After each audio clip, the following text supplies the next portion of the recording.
뒤에 가서 이야기를 하겠지만, 우리가 이제 중등이나 통과 레벨에서 고등으로 넘어오게 될 때 물리학 같은 경우 제일 중요하게 우리가 개념을 잡고 가야 될 게 하나 있어요. 뭐냐면 스칼라 개념이라는 거랑 벡터 개념이라는 거를 구별할 수는 있어야 돼요.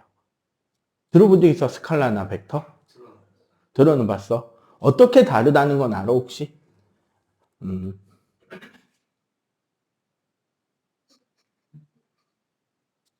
스칼라라고 하는 개념은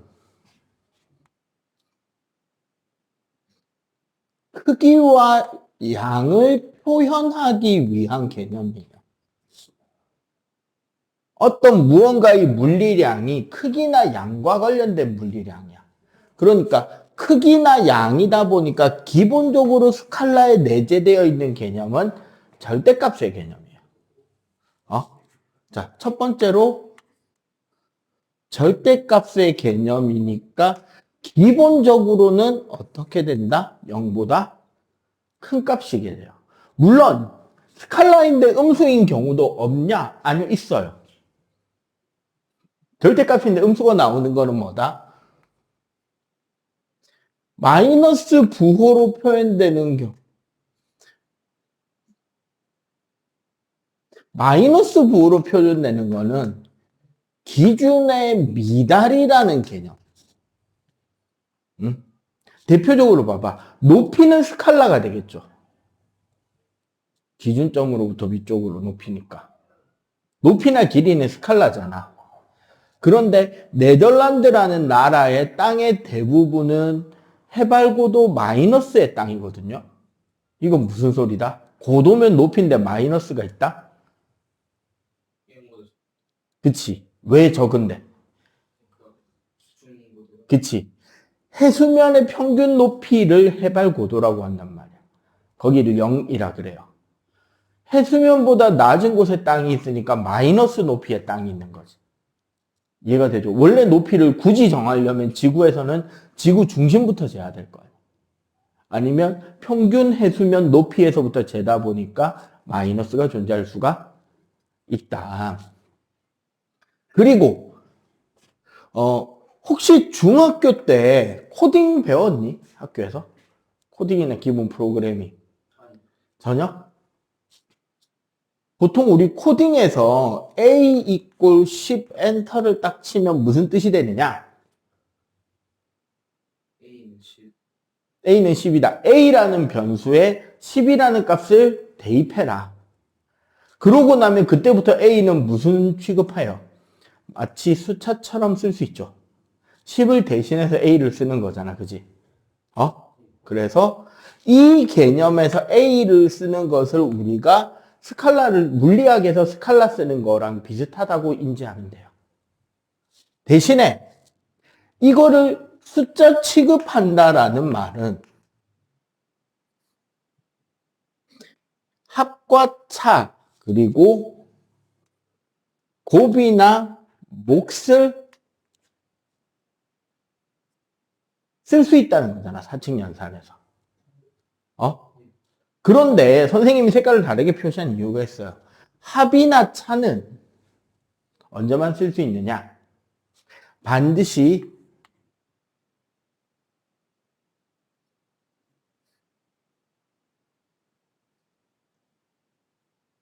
같은 단위나 같은 차원 개념에서만 써야 돼요. 그러니까 길이는 길이랑만 계산을 해야 되고 빨리 앉아라. 길이는 길이랑만, 넓이는 넓이랑만, 무게는 무게랑, 질량은 질량이랑만 더하거나 뺄 수 있다는 거죠. 수학 시간에 우리가 배우는 걸로 예를 들어 볼까? 3x 제곱과 2x, 너 그 책 방금 사온 거니? 집에 있던 거니? 그 책 아닌데. 원 말고 그냥 물리학. 저거. 우리 세계정이거든? 일단 오늘은 그냥 들으세요. 근데 내가 좀 이따 뽑아줄게. 우리가 오늘 하필 오늘 단원이 저 책이 없어. 이번에 새로 개정된 단원, 오늘 우리가 배울 평형 단원이 저 책이 없어요. 그래서 오늘 건 내가 뽑아줄 테니까 다음 주는 새 책 사오시면 됩니다. 일단 그거 쓰기 전에 기본 개념 설명을 좀 털 건데 그거는 듣고 가자고. 그래서 같은 단위 차원만 더하거나 뺄 수 있고요. 3x 제곱과 2x를 더하거나 빼서 단항식을 만들 수 있나? 안 되지. 왜 안 돼? 차수가 다른 거죠, 이제. 그건 x에 대한 2차항과 x에 대한 1차항이니까 더하거나 빼면 안 되는 거지. 그래서 물리학에서도 차원이 다르거나 차수가 다르거나 단위가 다르면 더하거나 빼면 된다, 안 된다? 안 된다. 대신에 얘네들은 그 계산된 결과값도 그 단위 그대로 나와요. 응? 길이에 길이를 더하면 길이가 나오고 길이에 길이를 빼도 길이가 나오죠. 0 아닌 이상은, 그지? 대신에 곱하거나 나누는 거는 단위에 상관이 있다, 없다? 단위에 상관이 없는 대신에 계산된 결과값은 어떻게 된다? 새로운 다른 전혀 다른 단위의 값이 나오게 돼 있어요. 예를 들어 잘 생각해봐. 단위를 잘 보면 그래서 물리학의 공식을 까먹어도 억지로 풀 수 있는 길이 보인다는 거야.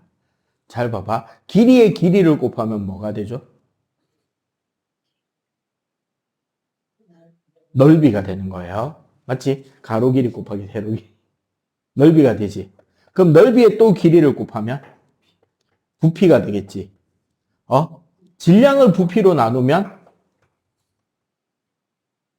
중학교 때 다 배우는 개념들이에요. 질량을 부피로 나눈다. 이게 무슨 소리냐? 부피분의 질량 말하는 거야. 밀도죠, 밀도. 거리를 시간으로 나누면 속력. 봐봐.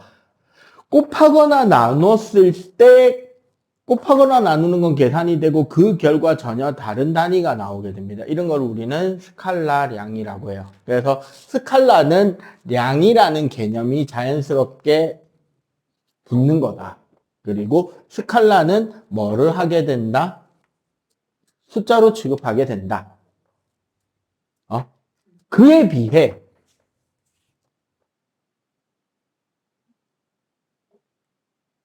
벡터.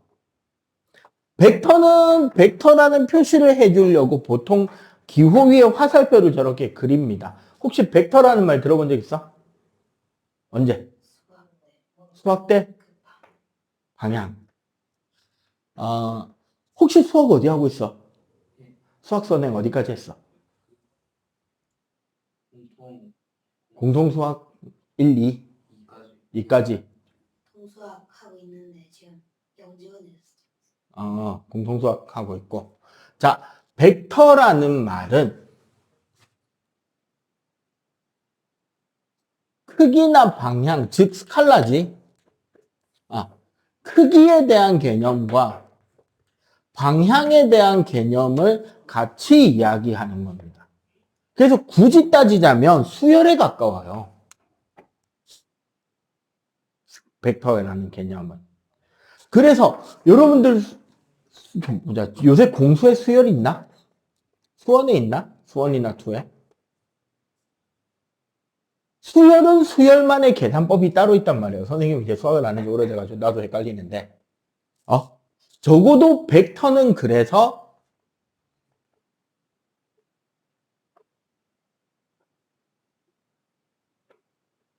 벡터 연산이라는 걸 별도로 쓰게 됩니다. 보통 벡터 연산은 합과 내적과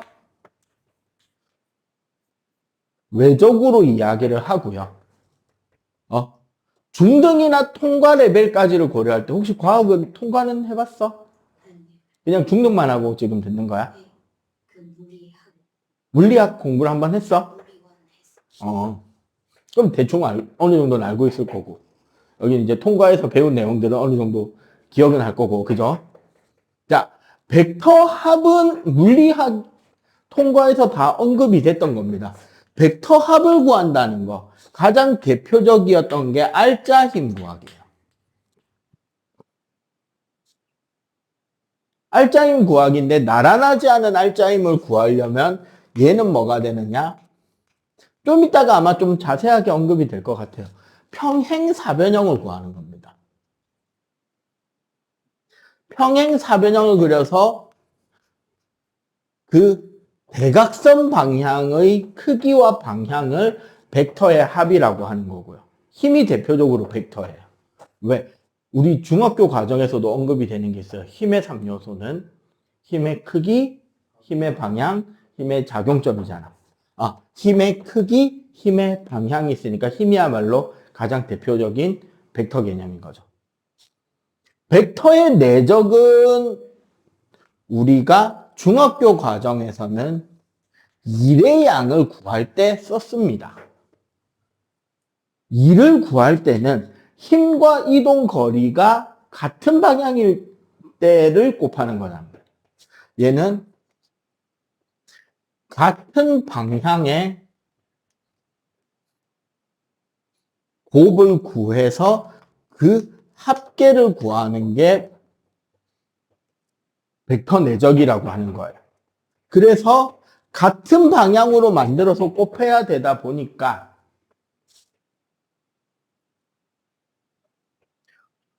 공식에 코사인 세타가 들어가요. 코사인이 들어간다는 건 수직일 때는 얼마가 된다? 크기가 0이 되는 거예요. 같은 방향만 곱하다 보니까. 그럼 외적은 언제 배웠느냐? 중등 과정에서.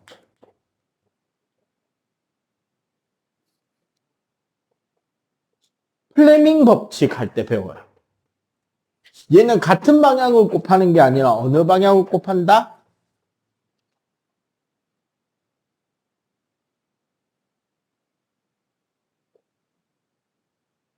수직 방향을 곱해서 그 수직인 방향을 가리키게 돼요. 우리 그 플레밍 법칙에서 오른손은 이렇게 가리켰고 왼손은 이렇게 가리키는 거 있었잖아요. 전류 방향과 자기장 방향을 곱했을 때 그 수직인 방향으로 힘이 생기는 거지. 그게 외적 벡터 곱인 거야. 그래서 얘는 수직일 때 최대가 돼야 되니까 곱하기 사인 시타가 들어가는 게 이제 가장 대표적인 특성이었고. 벡터에서 아마 오늘 배울 벡터, 오늘 배우는 개념 중에 힘이라는 개념이 가장 대표적인 벡터입니다. 그래서 힘을 구하는 것부터 중심으로 해가지고 알짜 힘이 무언지, 힘은 무엇이고 알짜 힘이 무언지부터 해가지고 오늘은 돌림힘 힘평형까지 그렇게 진행을 할 거예요. 알겠지? 일단 네 거 잠시만 뽑아줄게. 자, 그래서 일단 스칼라 벡터 개념에서 오늘 우리가 배워야 될 가장 첫 번째 개념인 알짜 힘에 대한 설명을 좀 할게요. 우리가 일단 알짜 힘 들어가기 전에 중학교 때 배운 힘에 대한 주요 개념들만 간단하게 좀 짚어볼게. 자, 힘이라는 것은 자, 첫 번째 효과. 뭐를 변화시키죠? 상태. 첫 번째가 물체의 형태, 상태를 변화시킬 수 있고요. 힘이 가해질 때. 두 번째는 물체의 운동 상태를 변화시킵니다. 여기서 우리가 운동 상태라고 하는 말은 운동 상태의 변화가 일어난다. 운동 상태라면 빠르기랑 방향을 의미한단 말이야. 빠르기만 이야기하면 속력. 빠르기의 방향을 합하면 속도. 그래서 속도의 변화를 일으키는데, 그 기준을 우리가 단위 시간당 얼마만큼 변하느냐를 따지게 되면 얘가 가속도라고 우리가 이제 다음 주, 다다음 주에 중심적으로 배울 개념이 되고, 이 가속도가 바로 각 질량이 받는 힘이 되어서 이렇게 정리되면 요 공식이 뉴턴 법칙이 되는 거예요. 네, 힘이 가해지면 포스, 그래서 F라는 기호를 쓰고 뉴턴이라는 단위를 쓰는 이 힘이 가해지게 되면 어떻게 된다?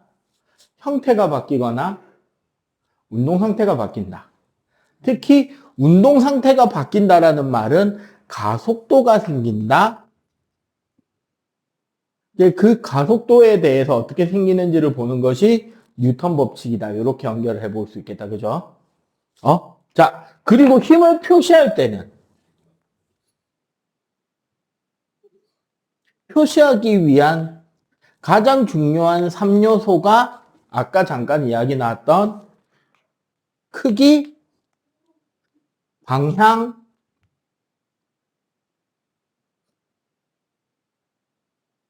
작용점인데 이 셋을 잘 표현하기 위해서 무슨 기호를 쓴다 우리는? 힘은 화살표를 쓴다. 이때 화살표의 길이가 힘의 크기를 상징하고 화살표가 가지고 있는 좌표 공간상의 각도를 방향이 실제 화살표가 시작하는 점이 작용점이면 얘가 무게 중심점이 되는 거야. 오늘만 우리가 물리원에서 오늘만 우리는 물체를 덩어리인 채로 볼 거예요. 오늘만. 근데 그 덩어리인 채로 보지만 실제 물체는 그 물체가 받는 힘은 덩어리 전체가 받는 게 아니라 덩어리의 정중앙에 있는 무게 중심점이 중력을 받을 거고 그 점에 힘이 가해진다라고 인지를 하면 돼요. 덩어리인 채로 안 봐요, 물체를. 응? 덩어리인 채로 봐야 되는 이유는 이게 회전하기 때문에 그래요.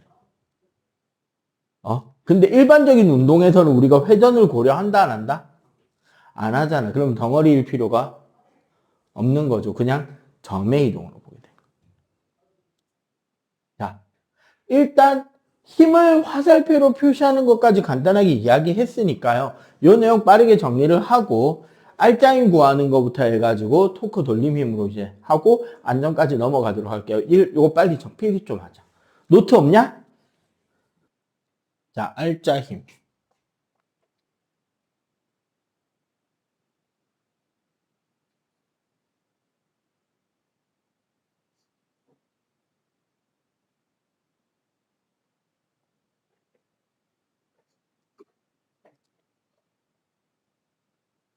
귀찮아서 시그마 F 혹은 F 알짜힘. 다 같은 소리입니다, 그냥. 어떤 개념이냐면 단순해요. 한 물체에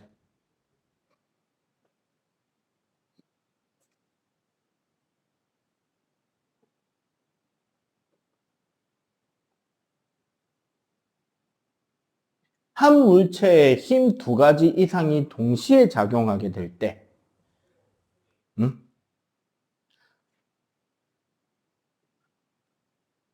같은 효과를 만들 수 있는 하나의 힘을 찾는 것을 우리는 알짜힘을 구한다, 합력을 구한다, 힘을 합성한다, 시그마 F를 구한다. 이렇게 씁니다. 근데 되게 단순한 거예요. 첫 번째로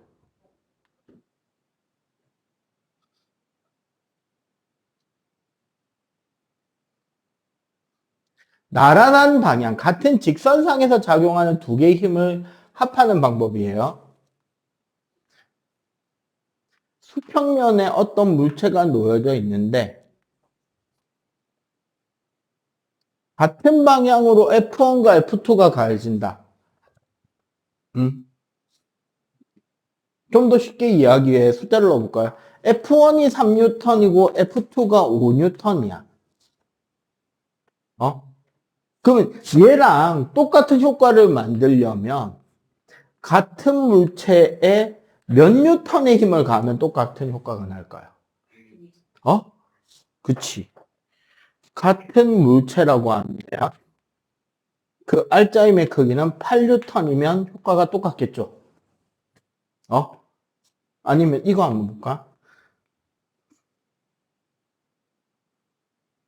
F2는 역시 5뉴턴 그대로고 반대 방향으로 F1이 3뉴턴이면 얘랑 같은 효과를 내려면 알짜임을 어느 방향으로 몇 뉴턴을 주면 될까요? 알짜임은 2뉴턴이지. 맞지? 어떻게 계산했어?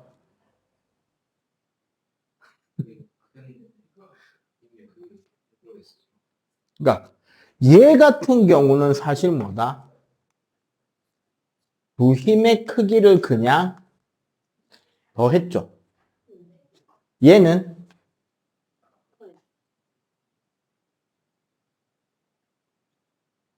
시그마 F가 F2 빼기 F1. 원래는 절대값 F1 마이너스 F2의 큰 쪽의 방향으로라는 뜻이란 말이야. 자, 그러면 봐봐.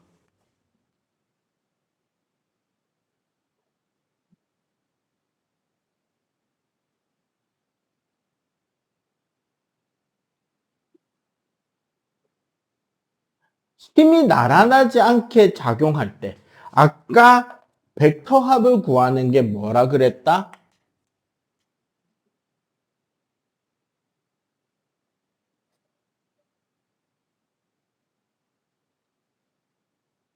평행사변형법이라 그랬잖아. 그지? 혹시 이거 전에 배운 적 있어? 평행사변형법까지는 안 배웠죠? 여기까지는 했지. 통과에서도 여기까지 나오지. 평행사변형법이라는 거는 이런 거야. 얘가 F1,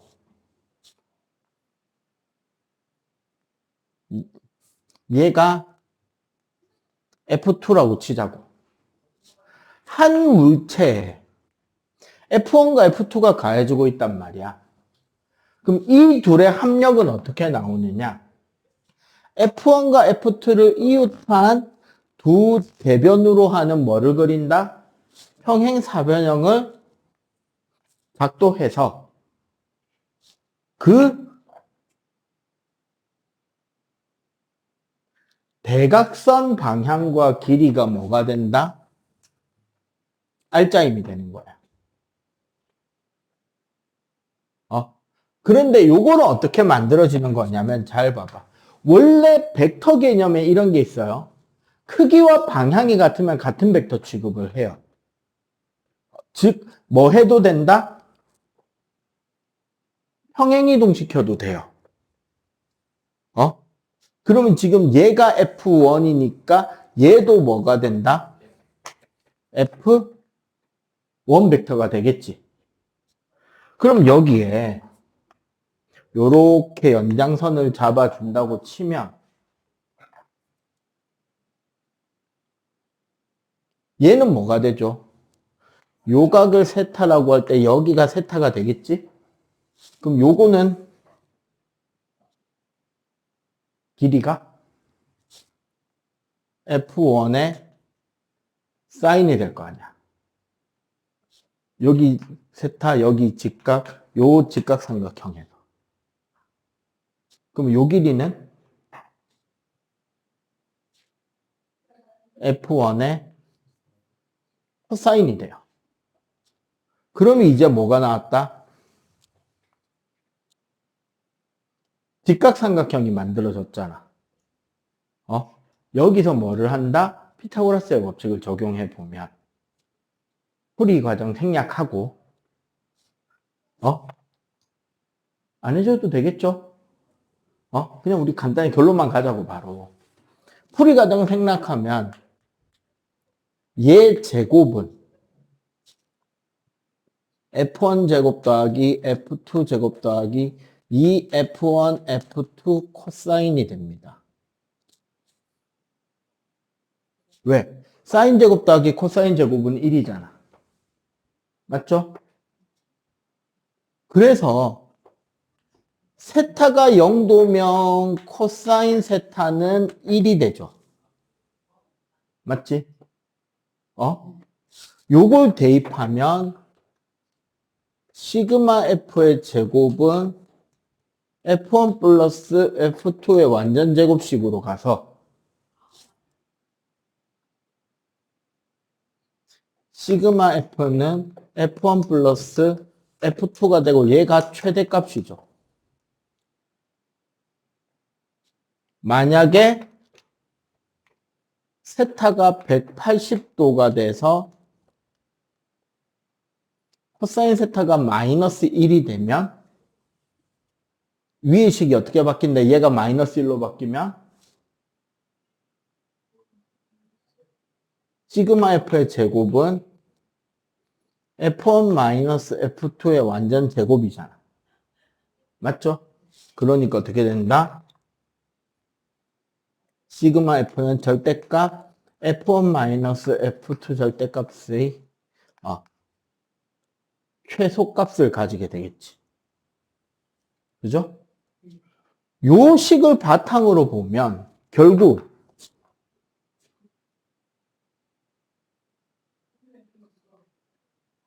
알짜 힘이라는 것은 부힘의 차보다는 작거나 같죠. 맞지? 그리고 부힘 차의 절대값보다는 크거나 같잖아.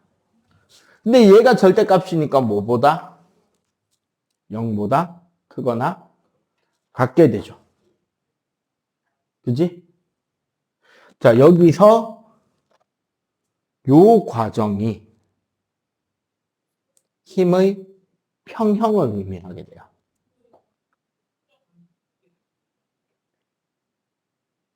한 물체에 가해지는 힘의 평형이라는 말은 다른 말로 알짜 힘이 얼마가 되는 거다? 0이 되는 조건인 거고. 그러면 얘랑 같아지는 조건을 찾아야 힘의 평형이죠. 그러니까 어떻게 세타가 180도 어떻게 반대 방향으로 F1-F2가 0 크기가 일치해야 되고 맞지? 세 번째 조건이 원래는 위의 공식하고 상관이 완벽하게 있는 것은 아니거든요. 세 번째 내용이 뭐냐면 두 힘의 작용선이 일치해야 됩니다. 일치하지 않으면 어떻게 되는데? 돌아요. 아니면 회전해버립니다. 봐봐. 머리를 양쪽으로 잡아당긴다고 머리가 돌아가나? 양쪽에서 같이 민다고 돌아가나? 근데 한쪽에서 당기고 한쪽에서 이렇게 당기면 돌아가지. 맞지? 분명히 이쪽으로 당기는 힘과 여기로 당기는 힘의 크기를 갖고 방향이 반대인데 단지 뭐가 아니라는 이유만으로 같은 직선상에 있지 않다는 이유만으로 돌아가 버리잖아. 맞지? 그래서 힘의 평형 조건이란 알짜 힘이 0이 되는 조건을 말하면 그거는 이런 식으로 형성을 될 수 있다. 그러면은 회전하게 만드는 어떤 힘은 어떻게 그 물체가 회전하는 힘의 크기는 어떻게 되는지를 구하는 물리적인 개념이 하나가 필요하겠다. 그죠?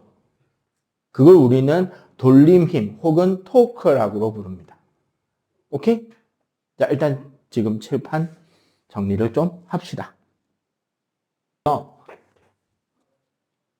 돌림힘.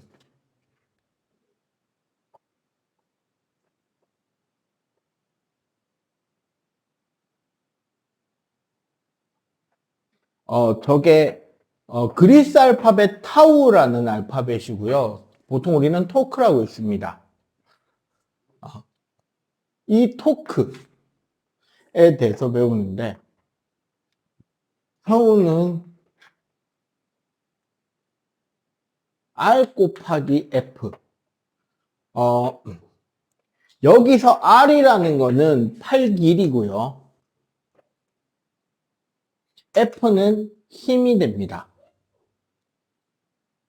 그러면 얘의 단위는 힘과 길이의 곱이잖아. 그래서 단위가 뉴턴 미터가 되는데, 조심할 거는 얘 줄 아닙니다. 줄은 우리 1의 단위였잖아요. 줄은 뉴턴미터가 줄이 되는 건 스칼라 곱이고요. 토크는 벡터 곱에 해당하는 거예요. 수직일 때의 곱의 크기를 말하는 거야. 그래서 얘는 반드시 수직 방향의 힘이라는 걸 기억해 줘야 돼요. 무슨 소리냐? 팔 길이랑 힘이라는 거는 어떤 요런 길쭉한 막대가 있다고 할 때,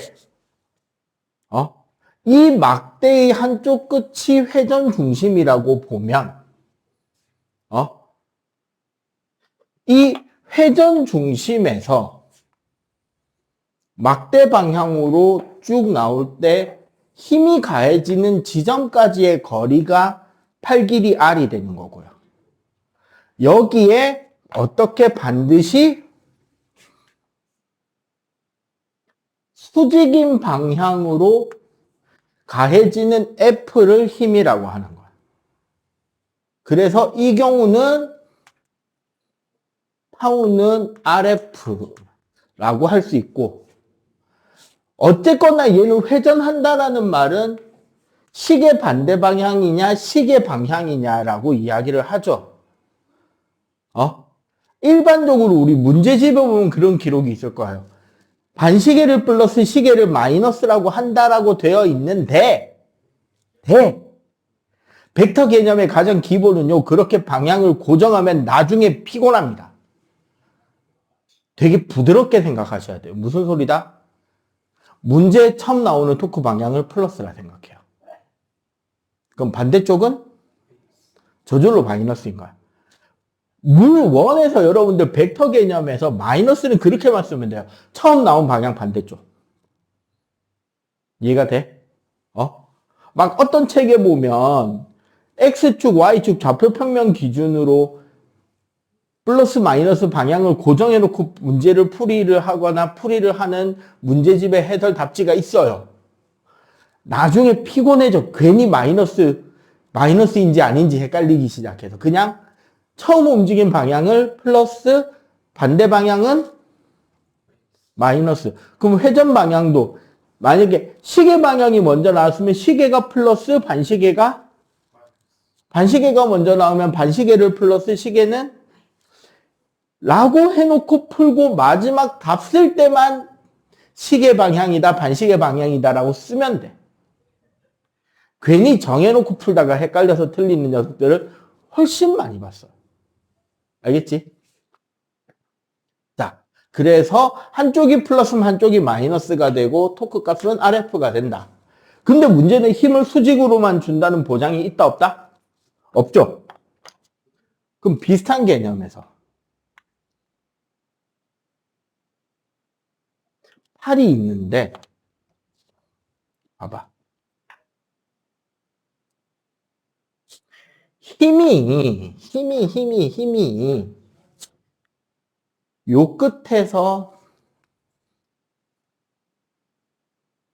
일정한 각도로 대각선이 돼버리면 이 힘에 대해서 뭐를 할 수 있다? 평행사변형법을 역으로 푸는 거예요. 대신에 역으로 풀 때는 반드시 뭐로 푸느냐? 직사각형으로 풀면 돼. 그럼 이 힘은 요렇게 나눠보면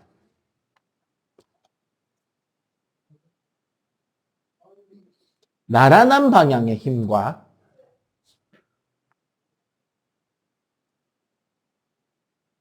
수직인 방향의 힘으로 분리해서 생각해도 되죠. 이렇게 해놓고 잘 생각해봐. 자, 나란한 방향의 힘으로 이 막대기가 돌아가냐? 안 돌죠. 수직인 방향의 힘은 막대기를 돌릴 수가 있잖아. 그러면 뭐만 곱한다? 수직인 힘만 곱하면 되는 거지. 근데 생각해보면 얘는 F 코사인이었고 얘는 F 사인이었잖아. 맞죠? 그래서 이 경우 돌림 힘은 RF 사인 세타. 즉 90도 방향이 뭐가 된다? 돌림 토크가 된다. 그러면 여기서 결국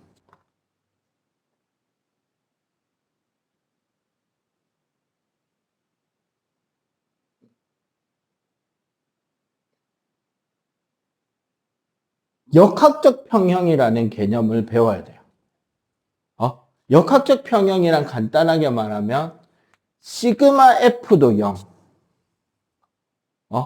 즉 얘는 무게 중심의 운동 상태의 변화가 생긴다. 변화가 생기지 않는다라는 개념. 움직이지 않는다가 아니에요. 조심해야 돼. 움직인다면 무슨 운동 해도 된다? 가속도가 0인 운동. 등속, 직선 운동은 돼요. 정지거나. 운동이 바뀌면 힘이 작용한 거잖아. 운동이 안 바뀌면 작용 안 한 거란 말이에요. 그리고 두 번째가 시그마 타우도 얼마? 돌림힘 평형. 합력 평형과 돌림힘 평형. 즉 얘는 물체의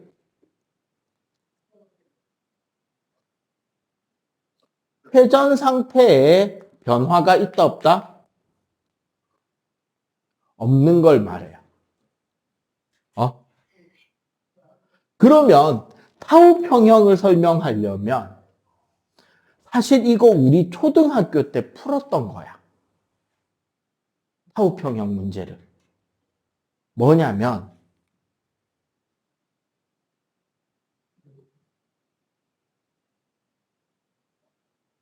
시소에 사키나무 쌓는 문제가 있어요. 초등학교 수학 문제. 기억하나?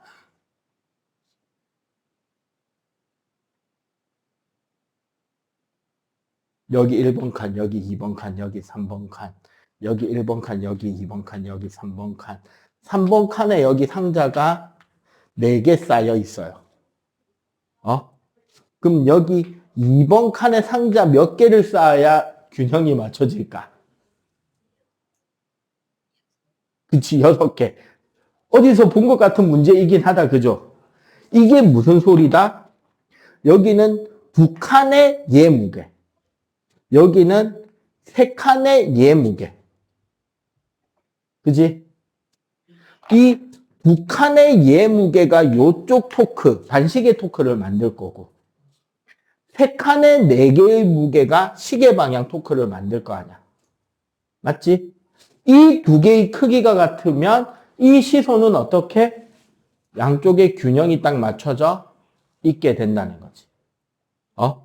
그리고 한 가지 더, 위아래 힘은 내가 여기서 받침점이 받쳐주는 힘의 크기랑 양쪽 물체가 눌리는 힘의 크기. 그리고 우리가 중등까지는 계산을 하지 않았지만 사실은 뭐도 있다. 이 판때기 무게 있다 없다? 있겠죠. 그럼 내가 떠받쳐야 되는 힘의 크기는 물체 2개 무게랑 판때기 무게 합친 것만큼 떠받치면 되겠지. 이해가 되죠? 요 2가지 평형이 만족이 되면 얘가 균형이 맞춰진다는 거지. 그리고 평형 상태에 놓여져 있게 된다는 거죠. 그걸 우리는 역학적 평형이라 그래. 알겠어요? 그럼 실제로 근데 얘는 이 역학적 평형은요.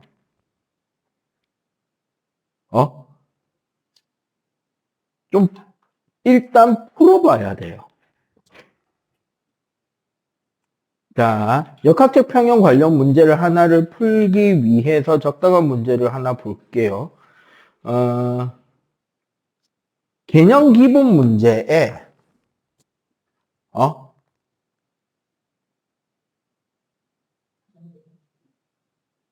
4번 문제 한번 볼까? 자, 4번 문제. 4번 문제는 지금 뭐라고 되어 있다? 질의 질량은 300. 무시한다 돼 있죠. 20쪽에 4번 문제. 질의 질량은 무시하라 그랬지. 그럼 얘는 봐봐. 그냥 그림 간단하게만 그리면 돼. 여러분들 이거 그림 그리는 연습이 중요해요. 힘을 그렸죠? 여기에 우리가 받침점이 있다는 거는 여기에도 힘을 받치는 힘이 있을 거고. 그리고 여기에 얼마 길이가 A에 내려오는 힘이 얼마야? 300N이지. 그리고 여기는 떠받쳐 올리는 힘이 얼마다? 여기가 100N인데 문제는 뭐다? 여기서 여기까지를 잡는 거야. 왜? 지금 회전 중심을 어디로? 여기로 잡았어. 여기가 받침점이니까. 그럼 요 길이는 얼마가 되는데? A 플러스 B죠. 맞지? 그럼 이 개에서 토크 평형이라는 말은 내려오는 토크랑 올리는 토크 2개의 크기가 같다 하면 끝나는 거야. 합쳐서 0이다라고 생각하는 것보다 어떻다? 시계 방향, 반시계 방향, 토크 합이 같다가 돼요. 그럼 어떻게 된다? 여기는 300A는 얘는 100B가 아니죠. 100에 A 플러스 B지. 이해가 돼요? 그러면 동그라미 2개씩 날리면 3에 있는 A 플러스 B 따라서 B는 2A. 이해가 돼요? 그러면 물체가 질에 작용하는 돌림힘은 얘죠. 300A 단위는 뉴턴미터. 그럼 A 대 B는 1대 2가 되겠죠. 자, 여기서 이제 막대기에 무게를 넣으면 어떻게 되느냐? 7번 문제가 되는 거야. 21쪽에. 21쪽 7번은 잘 보세요. 짝대기가 있죠? 자, 이 짝대기는 몇 뉴턴짜리다? 100뉴턴짜리야. 요 막대기 전체 길이가 얼마다? L이죠. 그리고 여기에서 200, 여기서 500, 그리고 어딘가에서 내가 떠받쳐 올리는 힘이 있잖아. 자, 문제는 어떻게 잡는 거냐면요. 토크 중심을 잡을 때 미지수를 최소화시키는 게 핵심이에요. 지금 여기서 얘가 토크 평형 균형을 잡고 있다는 소리는 어떻게 해야 된다? 힘의 크기가 얘는 힘 있지. 얘도 힘 있죠?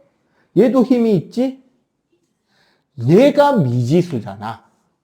그럼 얘를 없애면 토크 평형 계산이 편하게 되겠죠. 미지수. 왜? 그 위치들의 거리도 모르잖아. 맞지? 그러면 여기를 회전 중심으로 잡자고.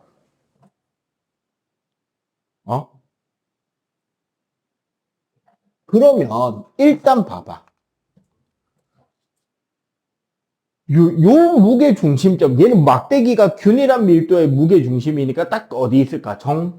중앙에 있겠지. 지금 요 거리는 2분의 L.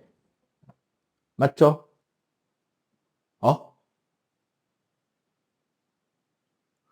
그리고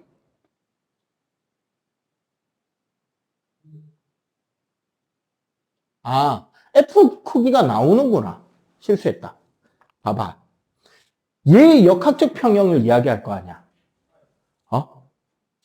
그럼 어떻게 하자? 얘는 토크 평형으로 힘 잡으면 되겠네. 무게 다 나왔네. 시그마 F가 0이어야 되잖아. 그러면 내려오는 힘은 200N, 100N, 500N을 F가 받치잖아. 맞죠? 그럼 F는 얼마? 800N이 되지.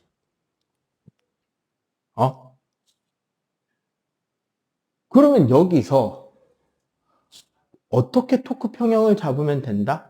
회전 중심축 잡는 거잖아요. 한 가지 팁을 알려드릴게요. 아무데나 잡아도 상관없어요. 아무데나 잡아도 상관이 없는데 주의할 건 뭐다? 미지수를 최대한 적게 줘야 돼. 미지수가 최대한 적어지는 점을 잡으면 돼. 그래서 속 편한 방법은 어디를 잡느냐? 중앙을 잡거나 양끝을 잡거나 하면 돼요. 어디 잡을래? 아무 때나 잡아도 어차피 식은 다 나오게 돼 있어요. 그리고 가장 편한 지점은 잡다 보면 느낌이 와. 어디 잡을까? 중앙 잡을까? 자, 여기서 중앙을 잡으면 요 길이를 x라고 두면 되겠지. 우리 모르니까. 그럼 봐봐. 대신에 여기서 조심해야 될 거 하나 더 있어요. 그러면 여기 토크는 얼마야? 2분의 L 곱하기 200이죠. 여기 토크는 2분의 L 곱하기 500이지. 그리고 얘 토크는 얼마야? 800x잖아. 요 토크 세 개를 합해야 되는 거죠. 여기를 무게 중심으로 잡았으니까 이 100N은 계산할 필요가 있다 없다? 토크에선? 없는 거야. 근데 여기서 주의할 것. 얘를 플러스 부호로 잡으면 맞죠? 얘는 마이너스인 게 확실하지. 얘 플러스게 마이너스게인 거야. 얘도 플러스예요. 왜? 얘를 플러스로 잡았잖아. 반시계가 플러스인 거잖아. 그럼 얘는 시계 방향이니까 마이너스죠. 얘는 시계 방향이야, 반시계 방향. 반시계잖아. 얘는 들어올리는 토크잖아. 그럼 얘도 플러스가 돼야 되는 거야. 그러면은 요렇게 했을 때 요게 얼마다? 0이 나오면 된다고. 응? 그러면은 계산해 보면 플러스 100L 마이너스 250L 플러스 800X가 0. 동그라미 두 개씩 다 귀찮아. 뺄라니까 이씨 안 되네. 그러면은 800X는 얼마? 150L. 동그라미 하나씩 치우고 5로 나누면 16, 3. X는 16분의 3L. 오케이? 그럼 여기가 16분의 3이니까 여기는 16분의 8L일 거 아니야. 문제에서, 그 문제 잘 봐야 되지. 세 번째 거 P에서 O까지 거리 구했잖아. 요거 구하랬잖아. 그럼 어떻게? 16분의 11의 1이 되겠죠. 답은. 아니면 아예 P에서 O까지 구하라 그랬으면 P의 회전축 놓고 풀어도 돼요. P에 놓고 새로 푼다면 어떻게 되느냐? 색깔 바꿔서 해볼게요. 여기 회전축을 새롭게 두자. 그러면 일단 얘 들어가야 되죠. 얘는 밑으로 오지. 2분의 L 곱하기 100. 그리고 얘는 플러스 500L. 맞지? 얘는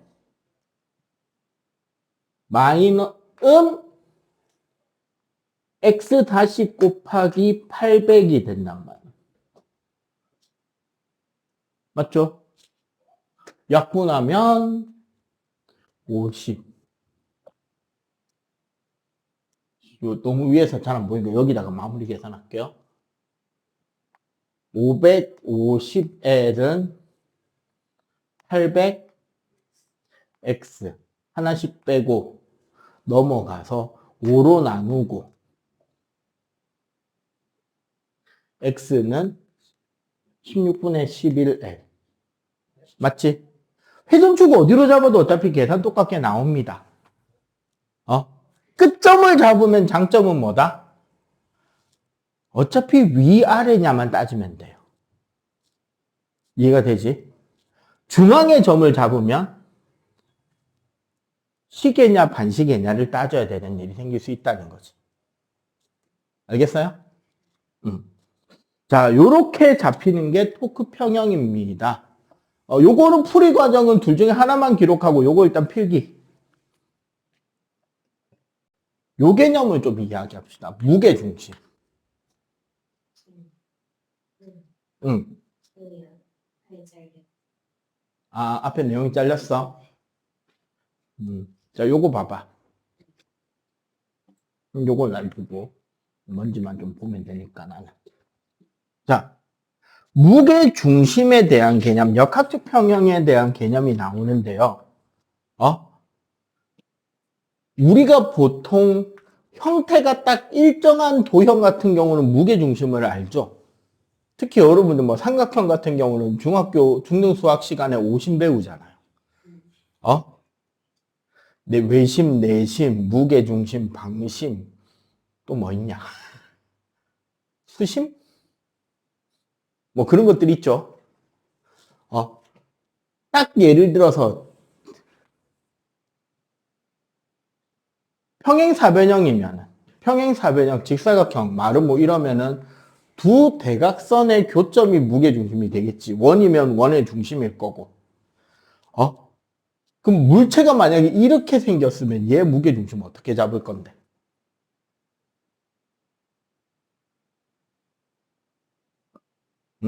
원래는 어떻게 잡냐면 이런 물체에 여기 한 군데에 앞점을 박아가지고 이 물체도 대롱대롱 매다르고 실도 대롱대롱 매다르면 어느 선을 중심으로 양쪽에 질량이 밸런스가 이루어진다면 선이 하나가 나온단 말이야. 그리고 또 어디에 점을 잡으면 어디서 또 양쪽이 밸런스가 대롱대롱 매달리는 선이 나와요. 이렇게 해서 하면 두 점이 교차하는 점이 무게중심점이 되는데 이거는 결국 뭐냐면 이 점을 기준으로는 아무 어떤 선을 긋더라도 요쪽 무게중심의 요쪽 토크와 이쪽 무게중심의 이쪽 토크가 어떻게 되는 점이다? 같아지는 점을 찾는 거예요. 그래서 저기 몇 쪽이냐? 그 다음 바닥 17쪽에 보면 좀 어렵게 문제를 적어 놓는 것들이 보이잖아. 저게 뭐냐면 무게중심점에 X좌표를 놓는다면 전체 질량의 X좌표를 놓는다면 각 파트 질량의 각 파트 무게중심 그 좌표를 X, Y를 찾으면 된다 돼 있는데 이건 뭐 우리가 물투 가서야 이거 가지고 계산할 거고 그냥 단순하게 설명하면 뭐가 되느냐 이런 물체 그 도형의 무게중심을 찾는다면 이렇게 되는 거야. 요 사각형의 무게중심점은 여기겠죠. 맞지? 그리고 얘 질량이 만약에 M1이라고 치고 이 사각형의 무게중심점은 여기 나오겠지. 맞지? 여기를 M2라고 치면 M1과 M2 양점에서 토크 평형이 되는 위치가 어디 있겠죠? 그 다음에 요 높이 두 개에서 위아래쪽에 질량을 가지고 토크 평형이 되는 점이 위치가 또 어디 한 군데 있을 거 아니야. 거기가 무게중심점일 거라고요, 대략. 이해가 돼요? 이런 식으로 해서 무게중심을 잡는다라는 개념이에요, 그 식은. 이거 근데 여러분들한테 계산시킨다, 안 시킨다? 안 시킨다. 대신에 무게중심의 핵심은 이 물체가 받는 중력의 작용점이 어디다? 무게중심이라는 거야.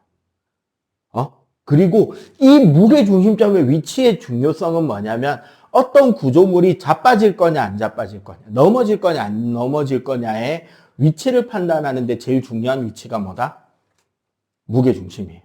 여러분들 그 친구들하고 손바닥 씨름 해본 적은 있을 거 아니야? 이거. 맞지? 어떻게 쳐야 안 넘어져?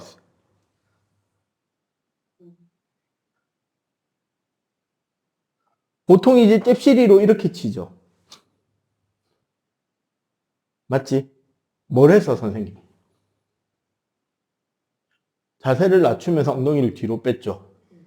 왜? 내가 힘을 실어서 앞으로 밀었는데 무게중심이 앞으로 쏠려버리면 어떻게 돼? 앞으로 넘어지잖아. 언제 넘어지는지가 판단이 되냐면 내 무게중심점이 내 발바닥으로 만들어진 면적에서 벗어나면 넘어져요. 응? 도형으로 그려서 한번 설명해 줄까? 예를 들어 이런 어떤 도형이 있다고 생각해 봅시다. 그러면 얘 무게중심점은 요 점과 요 점의 중선 어딘가에, 그리고 정중앙보다는 조금 더 밑에 한 요쯤에 무게중심이 있겠죠. 대충 여기 있다고 치자. 그럼 얘는 지금 무게중심점에서 바닥면으로 내린 수선의 발이 바닥 면적 위에 있지. 그럼 얘는 지금 넘어진다, 안 넘어진다? 이 상태에서는 안 넘어지겠죠. 왜? 여기를 중심으로 요 바닥면이 받쳐 올리는 힘과 요 좁은 바닥면이 받쳐 올리는 힘이 뭐가 된다? 토크 평형이 될 수 있으니까 안 넘어진단 말이야. 근데 얘를 뒤집어 세우면 어떻게 될까요? 아래 위를.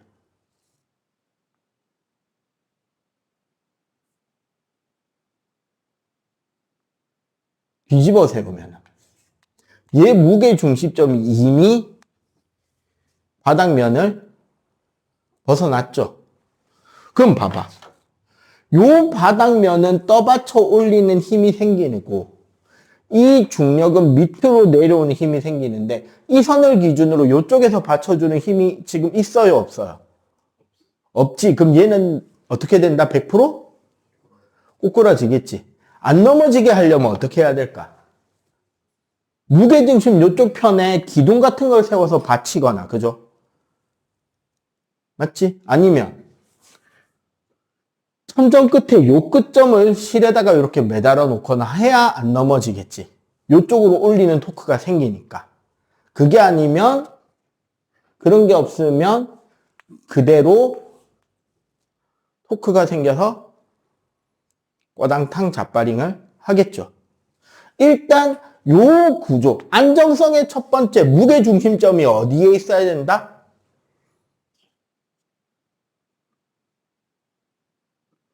무게중심이 바닥면의 수직 위에 존재해야 안 넘어진다는 거야. 그 다음에 두 번째는 복원력의 크기예요.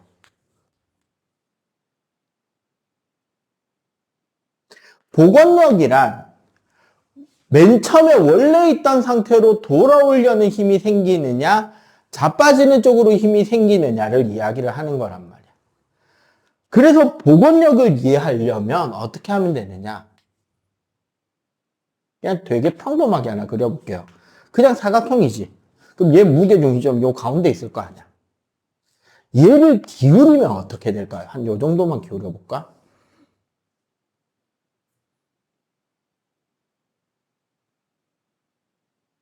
혹시 너무 기울였냐? 조금 기울였어요. 얘가 지금 무게중심점이 대충 여기 요 점선 밖으로 나갔죠. 그럼 얘는 지금 어떻게 될 거다? 쓰러지겠지. 근데 여기서 그럼 조금 덜 기울이면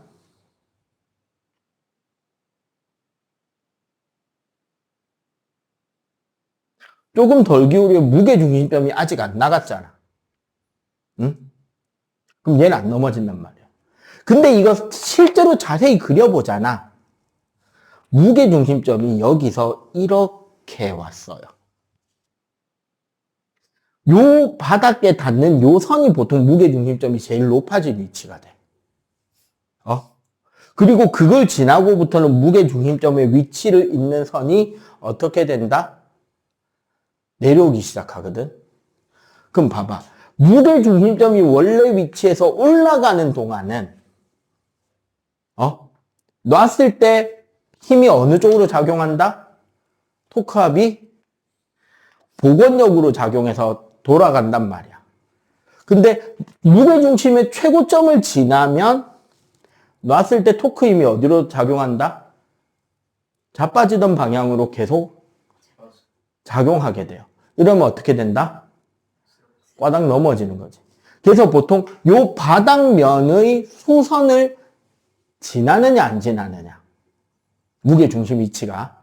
그리고 무게중심점의 이동 곡선에서 최고점을 통과했느냐 통과하지 않았느냐가 복원력을 만드는 기준이 되는 겁니다. 축구 좋아하냐? 유럽 축구. 이제는 둘 다 한물간 양반들인데, 응? 축구 고트가 누구냐? 호날두냐, 메시냐의 논란이 한참 시끄러웠었잖아요, 옛날에는. 누가 더 잘해? 메시파냐? 둘의 차이가 있죠, 스타일이. 어떤 차이가 있는데? 메시는 주로 어디를 뚫고 들어가요?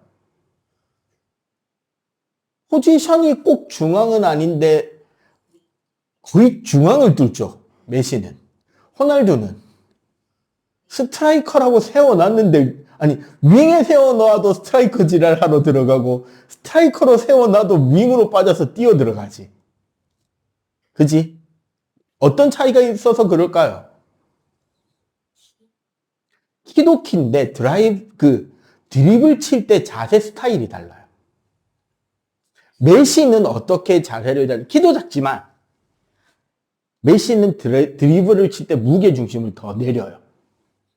그리고 다리를 어떻게 한다? 지 키에 비해서 상당히 많이 잽니다. 그럼 어떻게 된다? 메시는 사람이 어떤 모양이 된다? 밑면이 넓은 삼각형 모양이 돼요. 삼각형이나 삼각물대 모양. 무게 중심이 여기 있단 말이야. 이런 사람은 민다고 밀려요. 민다고 밀리지도 않고 민다고 넘어지나? 쉽게 안 넘어지지. 중심을 낮춰놨으니까. 상대방보다 중심이 더 낮으니까. 민다고 잘 안 밀리고 중심이 낮고 공을 요 안에 가둬놓고 논단 말이야. 그럼 공 뺏기가 쉽다 어렵다? 어렵지. 대신에 이렇게 안정적인 구조를 하면 순간 순발력이 나와진다 안 나와진다? 순간 순발력이 탁월한 형태는 안 되게 돼요. 이해가 되죠? 그에 비해 호날두는 호날두, 음바페 요즘에 그 좀 빠른 녀석들 대부분 사람이 어떻게 돼 있다? 균형이 무게 중심점이 위에 있어요. 떠 있어. 이러면 가지는 장점은 뭐냐? 몸을 한쪽으로 기울였을 때 뭐가 일어나요? 토크 때문에 더 기울여지지. 그 기울여지는 힘을 활용해서 드리블을 치면 어떻게 된다? 한 방에? 그치. 한 방에 크게 째일 수 있죠. 균형이 무너져 있으니까 이미. 한 방에 크게 짤 수 있고 그러니까 스피디하게 팍팍팍 큰 폭으로 제끼잖아. 드리블을 흔들어도. 맞지? 단점은? 그치. 무게중심이 높은 상태잖아. 그러니까 드리블 칠 때 누가 옆에 와서 어깨 싸움 퉁하면 붕. 맞죠? 그러니까 걔는 가운데서 싸우는 게 아니라 공간으로 밖으로 뛰죠. 이해가 되지? 차이가 이해가 되지? 물론 축구기 때문에 둘 다 다른 스타일이고 둘 다 중요한 능력치니까 가운데로 비비고 들어갈 거냐 바깥으로 돌아 들어갈 거냐는 각 개개인의 선택이고 플레이 스타일인데 이게 운동선수가 아니라 배가 돼버리면 어떤 탑이나 구조물이 돼버리면 어떻게 된다? 쓰러져요. 그치, 쓰러지는 일이 생길 수 있다는 거죠. 벌써 한 10몇 년, 15년 정도 지나갔네요. 이제 다시는 일어나면 안 될 일이 있었죠, 우리나라에. 딱 세월호 수업할 때가 옛날에 물리1에 토크가 있었어요. 그리고 그 뒤에 한참 동안 토크가 물리2에 있다가 올해 이제 다시 물리1으로 내려온 거거든요. 세월호 사고가 일어나는 거와 비슷한 일이 옛날 우리나라 해군에 있을 뻔했습니다. 우리나라가 6.25 때 화력이 부족해서 고생한 적이 있었거든요. 공업이나 무기가 전부 다 소련의 지원을 받은 북한에만 잔뜩 있고 우리나라는 화력 무기장 자체가 많이 없었어요.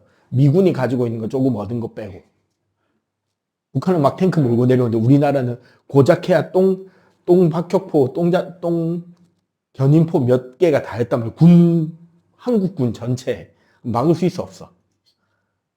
그것 때문에 고생을 한 것 때문에 그 뒤로 우리나라 대통령들이고 우리나라 군인들이고 장군들이고 공통점이 뭐냐면 대포에 미쳐 있어요.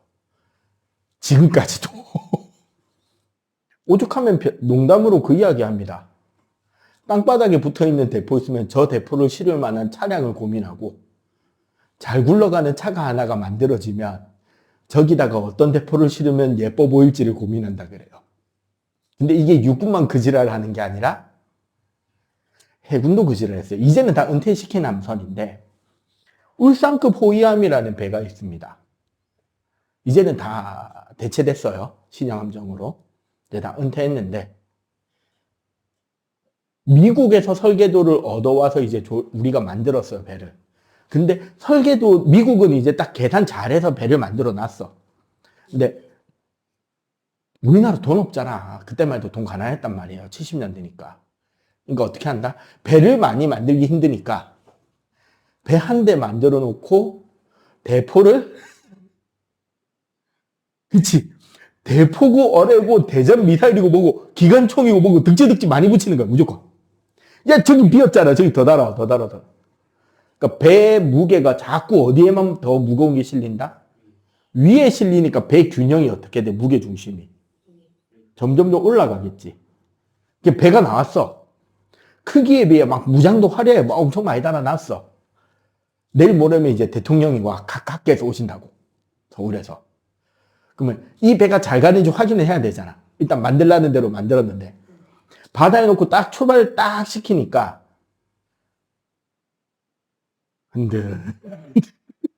파도 칠 때마다 배가 흔들리는 거야. 파도를 못 버티고. 야, 내일 모레 대통령 오시는데 지금 이거 좆됐죠, 지금. 이거 만든 회사가 현대였어요. 3일밖에 안 남았어. 다 뜯어서 새로 조립하고 설계도 고치고 할 시간이 있어 없어. 배인데 종이배도 아니고 군함인데 현대가 회장한테 보고를 올립니다. 현대조선소 사장이. 회장님, 지금 큰일 났습니다. 배가 흔들거립니다. 회장이 부랴부랴 울산까지 다시 내려왔어, 서울에서. 봤는데 진짜 흔들거려. 왜 저래? 윗선의 지시로 화기를 더 달았더니 무게중심이 배의 중심점보다 높아져서 그런 것 같습니다. 저거 어떻게 고쳐야 돼? 설계도부터 다시 해야 됩니다. 야, 그럴 시간 없잖아. 네. 무게 중심만 내리면 되는 거 맞아? 네. 시멘트 가져와. 배 제일 밑에 칸 창고 절반의 시멘트를 부어버립니다. 이제 배 군함 바닥에 공구리를 친 거야, 말 그대로. 그래서 창고 크기가 30% 정도 줄었대요. 탄약 창고가. 대신에 어떻게 된다? 무게 중심이 확 내려갔겠지.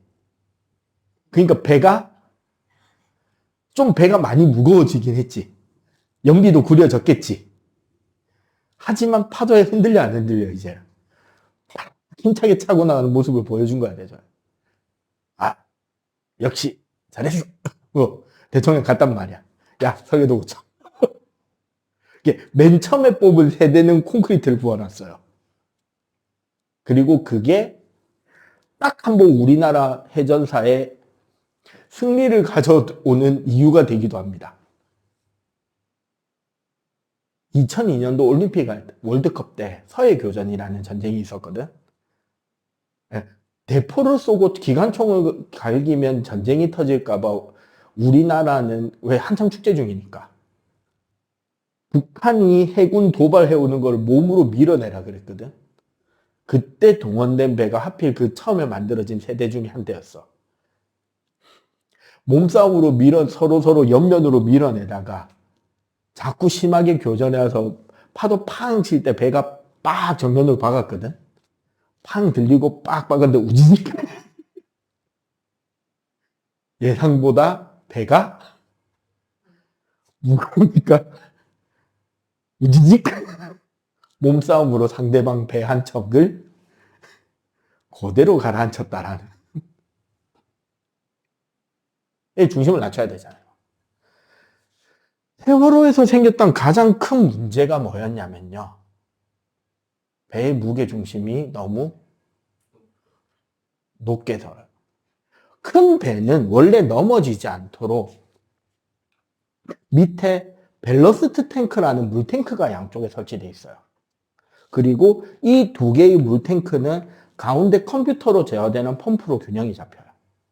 그래서 배가 기울어지면 어떻게 된다? 위쪽에 있는 물탱크로 물을 퍼올려서 균형을 잡아준단 말이에요.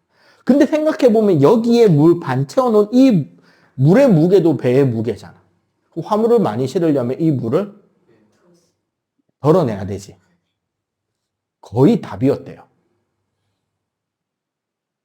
근데 세월호는 화물선인데 배 밑에 있는 창고도 많이 써야 되는데 여기 창고를 쓰기보다 배 위에 컨테이너 박스를 쌓는 형태로 화물을 많이 실었어. 그리고 원래 승객이 타는 선실 위에 추가 선실도 더 올렸어.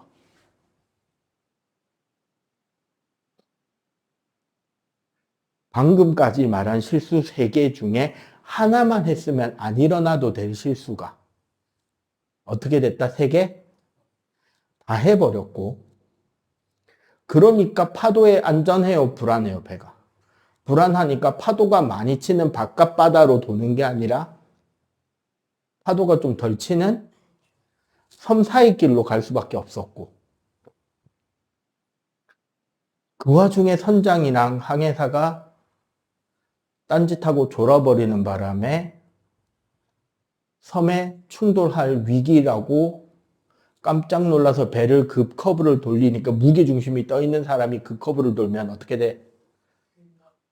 왜 자빠진 거야? 네, 일어나면 안 되는 사고들이 다 겹쳐서 자빠져. 네, 그러면 어떻게 할수록 안전한 배가 된다? 무게중심을 낮춰야 되고 어떤 구조물을 만들 때 바닥 면적을 넓히면 되죠. 손치기 할 때 발을 자유롭게 해도 된다면 어느 게 제일 잽실해? 아니죠. 앞뒤로 벌려야지. 그러면 내 중심이 앞뒤로 흔들리는 거에 넘어져 안 넘어져? 대신 어디에 약해? 이렇게 벌리면. 그렇지. 근데 손치기는 옆으로 힘을 받을 일이 있어? 없잖아. 그러니까 이렇게 벌려야지. 옆으로 벌리면. 양쪽 옆으로의 힘은 안정된다. 앞뒤로 약하잖아. 이렇게 대각선으로 하면 둘 다 어느 정도는 받아주죠. 대신에 요 방향 대각선은 약해지겠지. 왜? 발바닥 두 개로 이어지는 면적 안에서 내 무게중심이 움직이는 거는 허용이 되니까, 안 자빠지니까. 무게중심과 안정에 대한 개념. 그래서 오뚜기가 졸라 안전한 거야. 왜? 무게중심이 어디 붙어 있다? 졸라 바닥에 붙어 있는 거야. 그러면 얘는 기울이는 순간 무게중심이 무조건 올라오겠지. 그러니까 무조건 복원용으로 돌아가는 거지. 그리고 가끔씩 보면은 세계의 이런 일이나 달인 이런 거 보면 의자 같은 거 한 점으로 균형 잡아 세우는 사람 있잖아. 어떻게 세웠는지 알겠어요, 이제?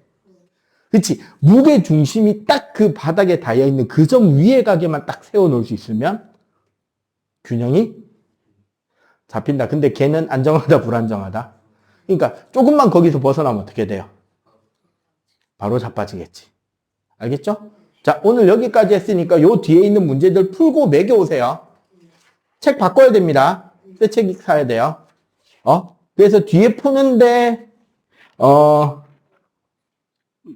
1등급은 너희들이 풀 수 있으면 풀고 일단 27쪽까지 최대한 풀어와라. 다 못 풀어와도 됩니다. 별표 쳐오면 돼요. 알았죠? 네, 끝!